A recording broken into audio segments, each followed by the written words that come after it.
In a world where cultural differences often create barriers, sometimes the most beautiful moments happen when respect transcends language, nationality, and tradition. Picture this: a bustling London street filled with tourists, cameras flashing, and the steady march of ceremonial guards. Now imagine a simple gesture so profound that it stops strangers in their tracks, brings tears to hardened eyes, and reminds us all of the universal language of honor and respect. What you're about to discover is not just another tourist story from London's famous attractions. This is a tale that spread across continents, touched millions of hearts, and proved that genuine respect knows no borders. It's about a moment when East met West in the most unexpected way, when ancient traditions collided beautifully, and when the simple act of bowing created a bridge between two vastly different cultures. This story begins on an ordinary Tuesday morning in London, but what unfolded would become anything but ordinary. It involves a group of elderly Japanese visitors, a stoic British guardsman, and a gesture so moving that witnesses couldn't help but share it with the world. Get ready to discover how a single moment of cultural appreciation sparked a global conversation about respect, tradition, and the beautiful ways we can honor each other across cultures.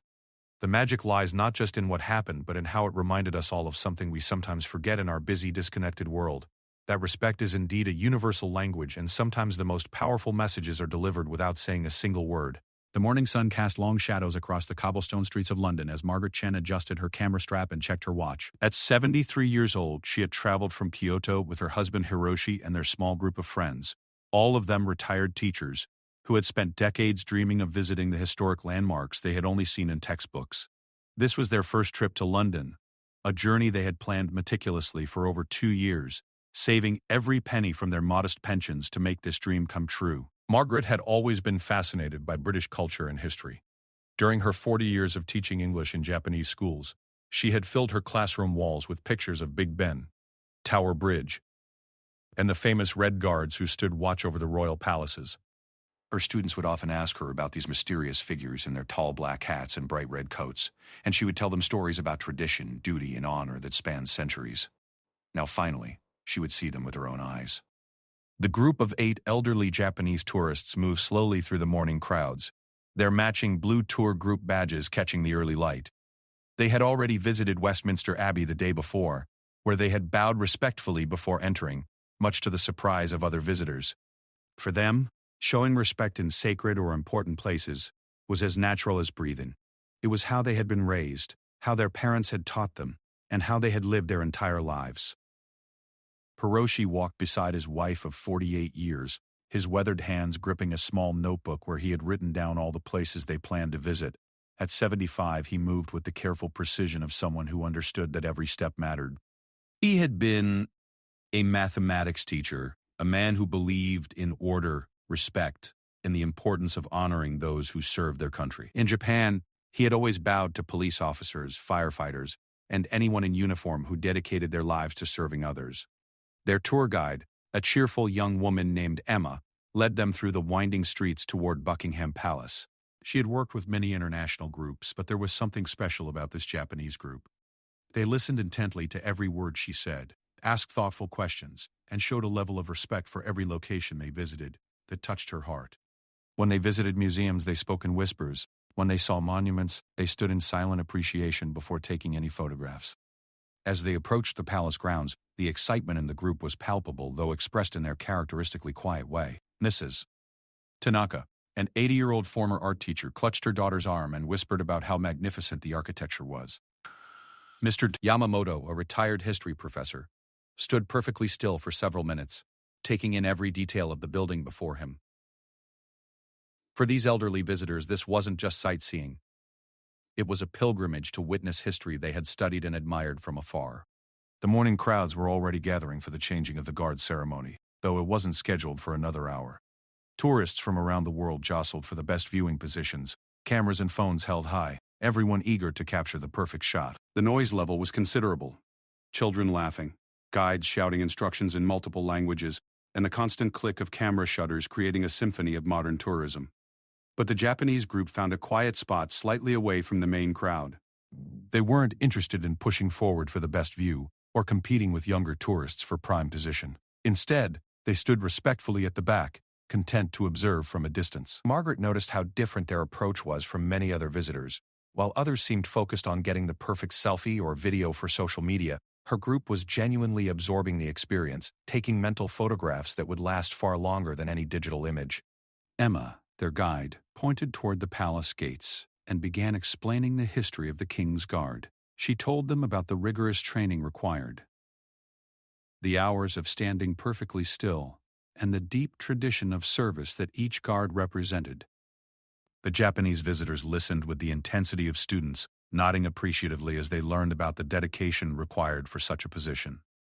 These guards, Emma explained, represent centuries of British military tradition. They must stand completely motionless for hours, regardless of weather, crowds, or distractions. It requires incredible discipline and dedication to their duty. Hiroshi translated quietly for those in his group whose English wasn't as strong, and Margaret watched as understanding and respect dawned on their faces. In Japanese culture, such dedication to duty resonated deeply. They understood what it meant to sacrifice personal comfort for a greater purpose, to honor tradition even when it was difficult, and to serve with unwavering commitment. As they waited and watched, Margaret noticed something that made her heart swell with pride. Despite being tired from their long journey and the extensive walking they had done over the past few days, not a single person in their group complained or showed impatience. They stood quietly, respectfully, understanding that they were guests in this country and that the privilege of witnessing such traditions came with the responsibility of showing proper respect. The morning continued to unfold around them, with more and more tourists gathering for the ceremony. Street performers appeared, adding to the carnival-like atmosphere that often surrounded major tourist attractions in London. Vendors sold souvenirs, children ran between the legs of adults trying to get better views, and the general chaos of mass tourism created quite a scene. Yet through it all, the small group of Japanese visitors remained islands of calm dignity. They helped each other find comfortable positions to stand, shared water bottles and small snacks they had brought, and continued to observe everything with the wonder and respect of people who understood they were witnessing something truly special. Margaret found herself thinking about her grandchildren back in Kyoto, and how she would describe this experience to them. She wanted them to understand not just what she was seeing, but how it felt to be in the presence of such living history. These weren't just tourist attractions to her. They were windows into a culture that, while different from her own, shared many of the same values of honor, tradition, and service that she held dear. As the time for the ceremony approached, something unexpected was about to happen that would transform this ordinary tourist excursion into something extraordinary. None of them could have anticipated that their simple presence and natural inclination toward respect was about to create a moment that would touch hearts around the world and remind everyone present of the universal power of genuine human dignity. Guardsman James Morrison had been standing at his post for exactly 47 minutes when he first noticed the small group of elderly Japanese tourists.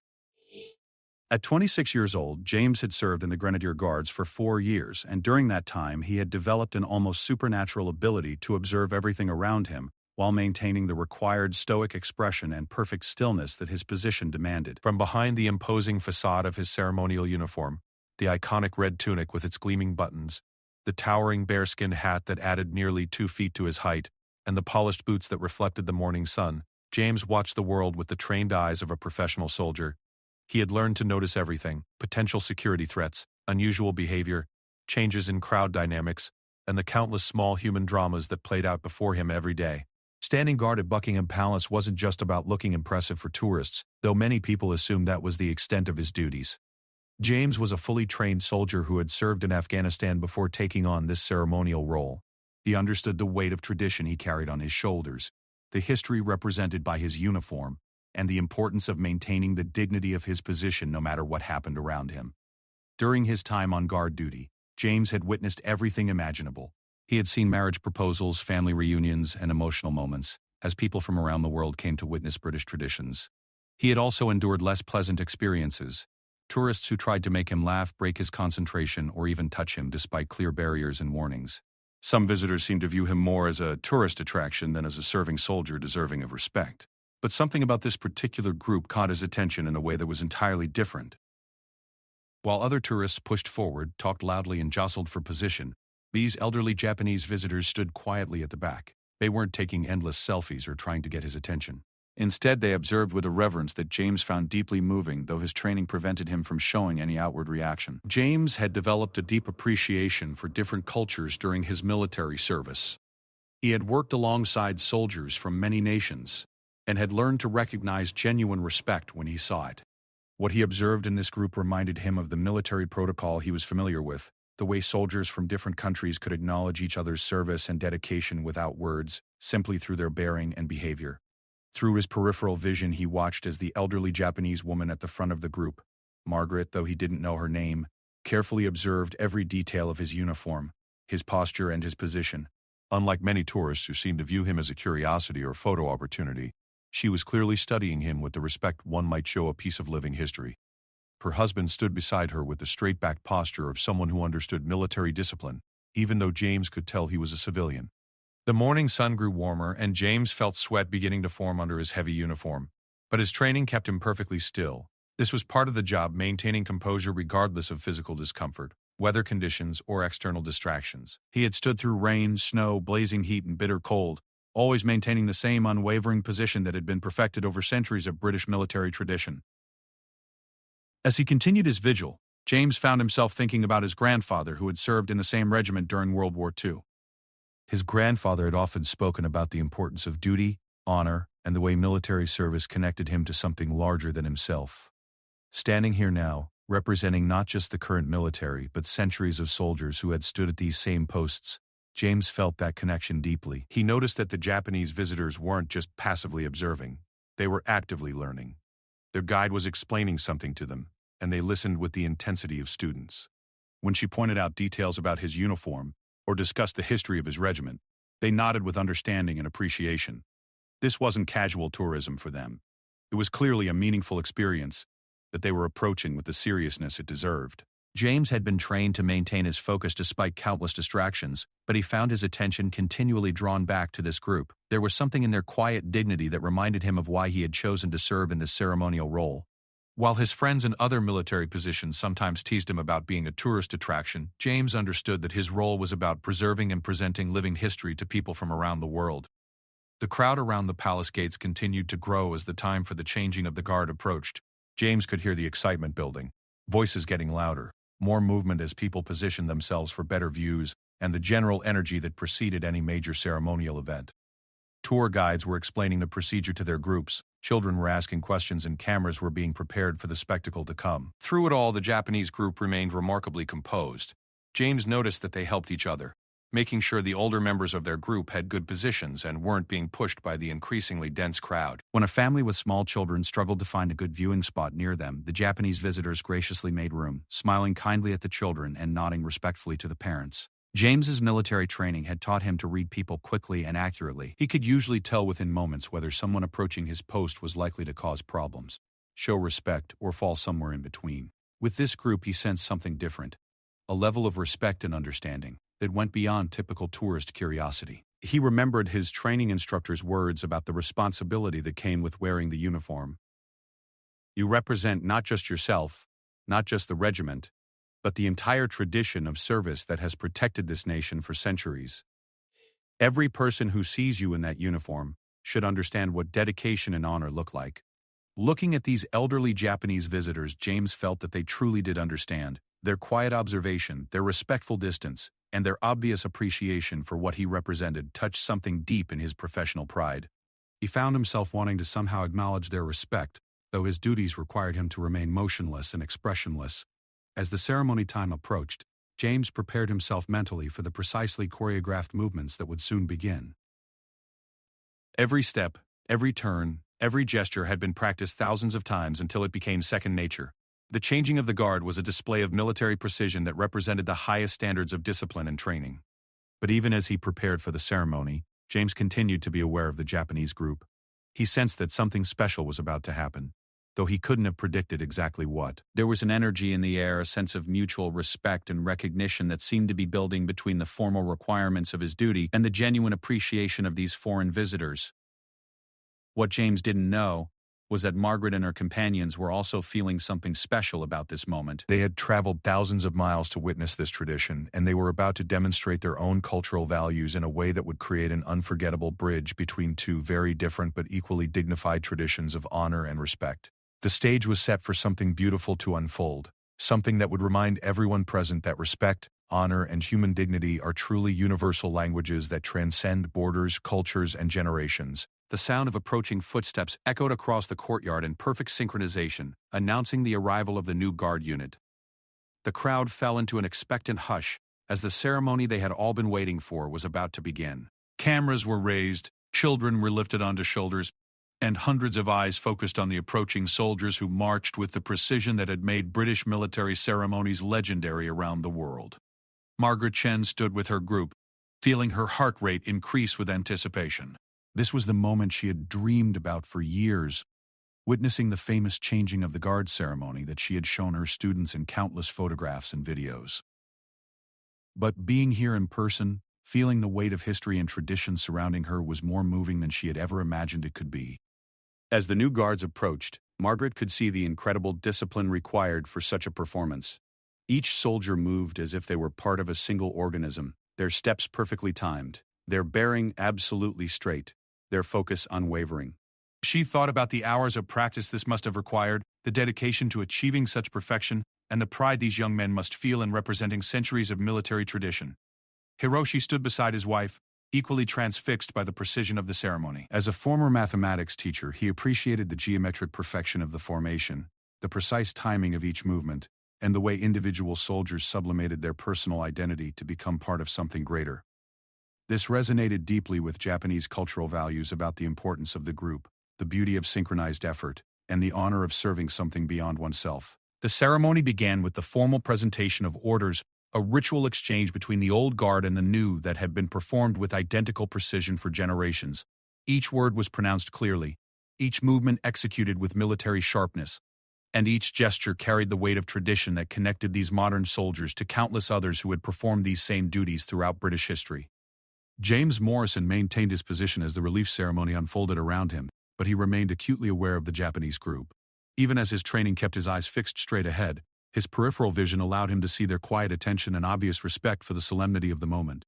Unlike many tourists who treated the ceremony as entertainment, these visitors understood they were witnessing something sacred, a living piece of history that connected the present to centuries of service and sacrifice. As the formal exchange concluded, and the time came for James to be relieved of his post, something unprecedented happened. Margaret, watching the ceremony with the intensity of someone who understood its significance, felt moved by an impulse that came from the deepest part of her cultural upbringing. Without planning or conscious thought, she stepped forward slightly from her group and executed a perfect traditional Japanese bow toward James. The bow was not casual or quick. It was a formal, respectful bow that conveyed deep appreciation for his service and dedication. Margaret held the position for several seconds, her back straight, her head lowered in the precise manner she had been taught as a child to show respect to teachers, elders, and anyone deserving of honor.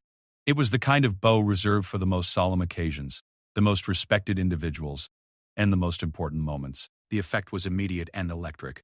The chatter of the crowd around them began to fade as people noticed what was happening. Tourists who had been focused on their cameras and phones looked up to see this elderly Japanese woman showing such profound respect to the guard that the very air seemed to shimmer with the beauty of the gesture. But Margaret's bow was only the beginning. Inspired by her action, Hiroshi immediately followed suit, bowing with equal formality and respect. Then, one by one, the other members of their group joined them. Mrs. Tanaka, despite her 80 years and the arthritis that made movement painful, lowered herself into a respectful bow. Mr. Yamamoto, the retired history professor, bowed with the dignity of someone who understood the historical significance of what they were witnessing. Within moments, all 8 elderly Japanese visitors were bowing in unison toward James, creating a scene of such unexpected beauty and cross-cultural respect that the entire crowd fell silent. The usual noise of tourism conversations, camera clicks, children's voices, disappeared completely as hundreds of people witnessed something they had never seen before and might never see again. James felt the moment like a physical force. Though his training required him to maintain his stoic expression and rigid posture, the emotion that welled up inside him was overwhelming. In his 4 years of ceremonial duty, he had experienced many touching moments, but nothing had prepared him for this. Here were 8 elderly people who had traveled thousands of miles from their homeland, and they were showing him and what he represented such profound respect that he felt tears threatening behind his professional composure. The silence stretched on as the Japanese visitors maintained their bows, not as a performance for the crowd, but as a genuine expression of the respect they felt. For them, this wasn't about creating a memorable moment for social media or impressing other tourists. This was about honoring a young man who had dedicated himself to serving his country, about acknowledging the tradition he represented, and about expressing the gratitude they felt for being allowed to witness such living history. Other tourists began to understand what they were seeing. Some reached for their cameras, but many found themselves too moved to think about documentation. Parents whispered explanations to their children about what respect looked like. Couples stood closer together, feeling the emotional weight of the moment. Even hardened London residents who had seen countless ceremonies stopped in their tracks, recognizing that they were witnessing something special. Emma, the tour guide, felt tears spring to her eyes. In her years of leading international groups around London, she had seen many moving moments, but this felt different. This was a spontaneous expression of the values that connected all humanity: respect, honor, gratitude, and the recognition of service. She watched as her Japanese group maintained their bows, understanding that for them this was as natural as breathing. The ceremony continued around them, but for those few minutes, the formal military ritual seemed secondary to this human moment of connection. James completed his part in the guard change with perfect precision. But everyone watching could sense that something profound had just occurred. The beauty wasn't just in the military ceremony itself, but in the response it had inspired from these foreign visitors who understood its deeper meaning. As the Japanese group finally straightened from their bows, the silence began to break. But instead of returning to the normal chatter of tourism, the crowd's voices were softer, more respectful. Something about witnessing such genuine respect had elevated everyone's behavior. People spoke in lower tones, moved more carefully, and treated the continuing ceremony with greater reverence. Margaret felt a sense of completion that she hadn't expected. This hadn't been planned or rehearsed. It had simply felt like the right thing to do. In Japanese culture, showing respect to those who serve is fundamental, and the opportunity to honor this young soldier's dedication had touched something deep in her heart. She knew that her grandchildren would understand when she told them about this moment because they had been raised with the same values of respect and gratitude. The ripple effects of their gesture were immediate and far-reaching. Other tourists began approaching the Japanese group, wanting to express their admiration for what they had done. Some shared stories of their own military family members. Others simply wanted to say how moving the moment had been. But perhaps most significantly, the guards themselves, those still on duty and those who had been relieved, carried the memory of that respect with them. James completed his duties and was finally able to step away from his post, but he carried with him the image of those 8 elderly people showing such profound respect for his service. It reminded him powerfully of why he had chosen this path, why tradition mattered, and how the seemingly simple act of standing guard was actually a bridge between past and present, between his country and visitors from around the world. What had begun as a routine ceremony had become something much more significant, a demonstration that respect, honor, and human dignity could transcend any barrier of language, culture, or nationality. The elderly Japanese tourists had given everyone present a gift by showing them what genuine respect looked like, and that gift would ripple outward in ways none of them could yet imagine. The immediate aftermath of the bowing moment created an atmosphere unlike anything the usual crowds at Buckingham Palace had ever experienced. As the Japanese visitors slowly straightened from their respectful bows, the silence that had fallen over the crowd gradually gave way to something even more remarkable, a spontaneous outpouring of emotion and connection that bridged every cultural and linguistic barrier present. Emma, the tour guide, found herself wiping tears from her eyes as she watched her group's natural dignity transform the entire dynamic of the tourist experience. She had led hundreds of groups through London's historic sites, but she had never witnessed anything like the profound respect these elderly visitors had just demonstrated. The beauty of their gesture lay not just in its cultural significance, but in its complete spontaneity and sincerity. As word of what had happened began to spread through the crowd, people started approaching the Japanese group with expressions of admiration and gratitude. An elderly British war veteran wearing his service medals on his jacket made his way slowly through the crowd toward Margaret. When he reached her, he removed his cap and spoke in a voice thick with emotion. "Thank you," he said simply, his weathered hands trembling slightly. "My father served in the Guards during the war, and seeing you honor this young man's service the way you just did, it means more than you could possibly know." Margaret, though her English was limited, understood the emotion in his voice perfectly. She bowed again, this time to the veteran, recognizing in his bearing and dignity a fellow person who understood the true cost of service and the importance of honoring those who dedicate their lives to protecting others. Hiroshi stepped forward and, through Emma's translation, expressed their deep respect for the veteran's own service and sacrifice. The veterans' interaction opened floodgates of connection. Other families began sharing their own stories of military service. A young mother holding a toddler approached Mrs. Tanaka and, through gestures and broken English mixed with Emma's translation, explained that her husband was currently deployed overseas. The elderly Japanese art teacher responded by gently touching the woman's arm and speaking softly in Japanese, her tone conveying comfort and understanding that needed no translation. What struck everyone present was how the Japanese visitors responded to each interaction with the same dignity and respect they had shown to the guard. They didn't treat their gesture as something that made them special or deserving of attention. Instead, they used each conversation as an opportunity to learn about the people around them and to express their appreciation for being welcomed into this British tradition. James Morrison, now relieved from his post but still in full uniform, found himself in the unprecedented position of being able to witness the continued impact of what had just happened. Military protocol typically prevented guards from interacting with tourists during or immediately after ceremonies, but the commanding officer present recognized the extraordinary nature of the situation and allowed a brief departure from standard procedure. As James approached the Japanese group, still maintaining his military bearing but now able to show some expression, the crowd quieted again in anticipation. Margaret saw him coming and instinctively began to bow again, but James gently gestured for her to remain standing. When he reached her, he stood at attention and offered a formal military salute, not to a superior officer, but as a gesture of respect between individuals who understood the importance of honor and service. "Ma'am," James said, his voice carefully controlled but clearly emotional, "what you and your group just did, it meant everything to me and my fellow guards. We serve to protect traditions and honor the past, but moments like this remind us why that service matters. Thank you for showing such respect for our traditions." Emma translated his words, and Margaret's eyes filled with tears as she understood the full impact of their simple gesture. Through Emma, she responded, "In our culture, we believe that honoring those who serve is one of our most important duties. You stand here representing centuries of brave soldiers, and it was our privilege to show our gratitude." The conversation that followed, facilitated by Emma's translation, created a bridge between two military traditions. James spoke about his service in Afghanistan and how his time as a ceremonial guard connected him to British military history. Hiroshi shared stories of his own father's service in the Japanese military and how the values of duty and honor had been passed down through generations in his family. Other guards, as they were relieved from their posts, found themselves drawn to the continuing conversation. What had begun as a simple gesture of respect had evolved into an impromptu cultural exchange that was enriching everyone involved.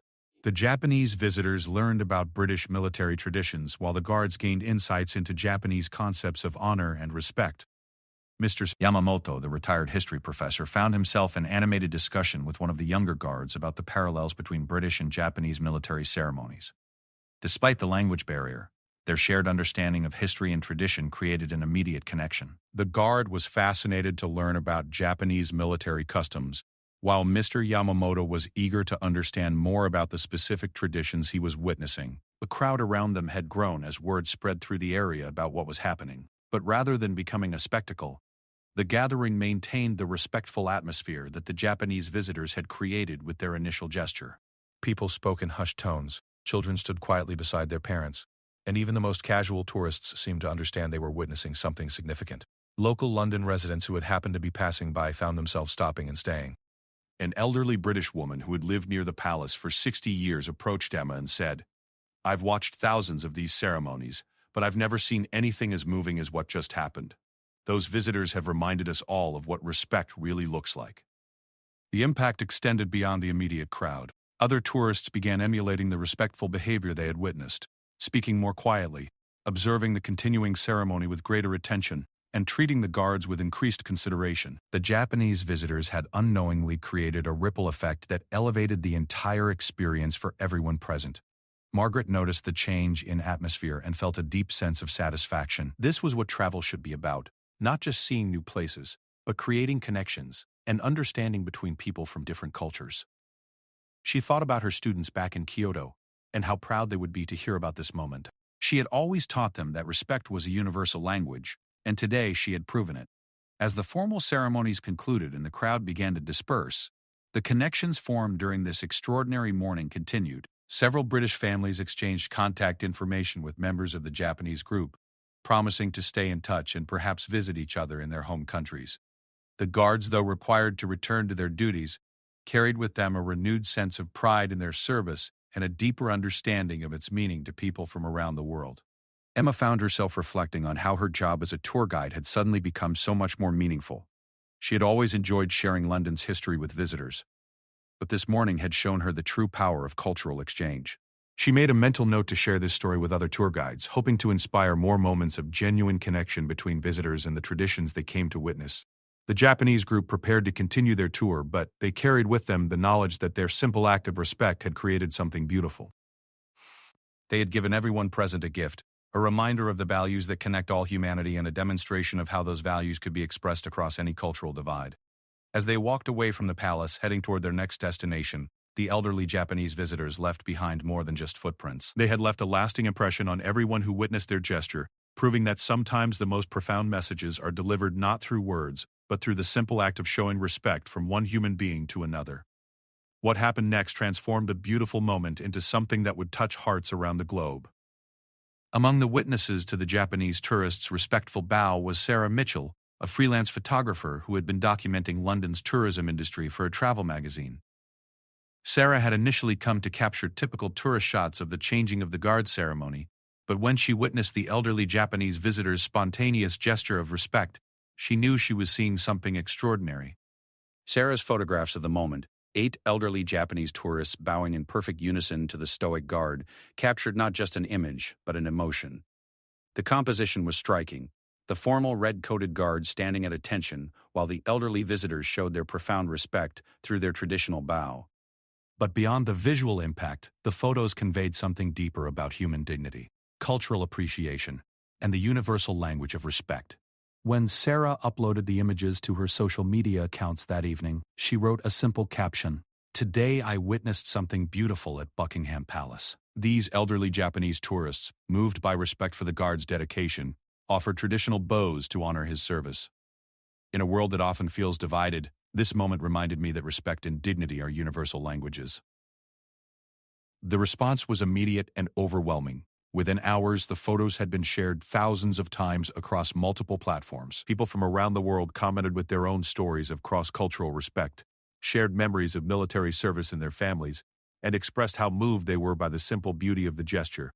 The images struck a chord with viewers who were hungry for examples of human connection and kindness in an often divisive world. News outlets began picking up the story, not as a viral sensation to be consumed and forgotten, but as a meaningful example of cultural bridge building.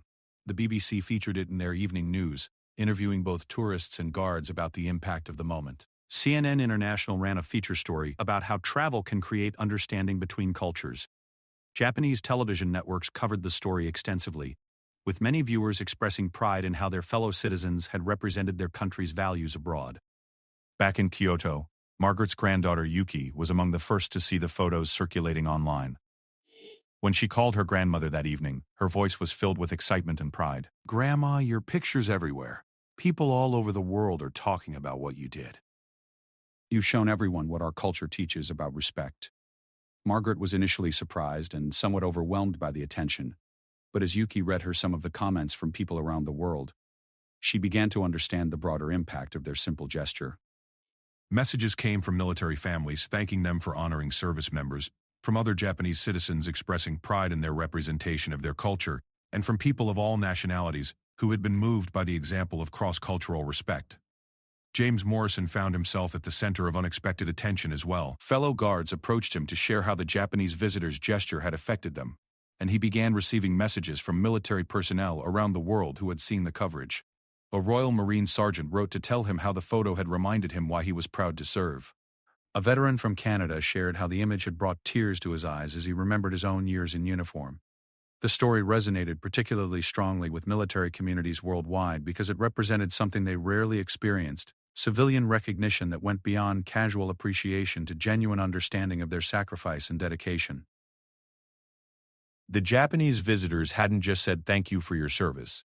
They had expressed their gratitude through their culture's most formal gesture of respect. Emma, the tour guide, found that the experience had changed her approach to her work permanently. She began sharing the story with every group she guided, using it as an example of how travelers could engage meaningfully with the places they visited. She started encouraging her groups to think about ways they could show respect for local customs and traditions, rather than simply consuming tourist attractions as entertainment. The British Museum reached out to Margaret's group during their remaining days in London, inviting them for a special private tour and asking if they would be willing to share their perspectives on cultural exchange with museum staff.